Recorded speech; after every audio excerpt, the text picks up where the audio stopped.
हेच खोके का? आम्ही गेले 2-2.5 वर्ष नुसतं आम्ही नाही तर 33 देशांमध्ये ज्याची नोंद घेतलेली आहे गद्दारीची 50 खोके एकदम ओके, त्याच्यातला कदाचित एक खोका हा दिसला असेल आज.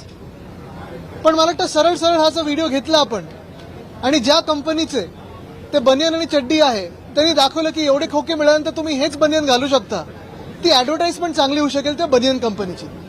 कारण आता आपण पाहतोय की हे व्हिडिओ सगळीकडे फिरत आहेत.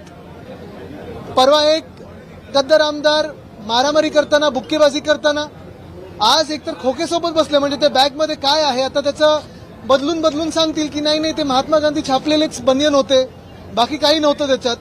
पण स्पष्टपणे जे दिसत आहे ते स्वतः आता कॅबिनेट मंत्री आहेत, त्यांच्यावर आरोप झालेत, हॉटेल घेण्याचा प्रयत्न, जमीन ढापण्याचा प्रयत्न, हे सगळे आरोप झालेले आहेत. मुख्यमंत्री महोदयांनी स्वतः उच्चस्तरीय चौकशी देखील लावलेली आहे.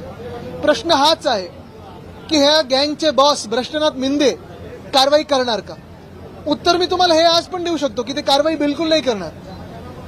पण जी आयटीची नोटीस आलेली आहे खूप उशिराच आली आहे, पण आता ह्या आयटीच्या नोटीसवर त्यांना क्लीन चिट मिळणार की खरोखर भाजप याच्यावर कारवाई करणार हे आता बघण्यासारखं राहील.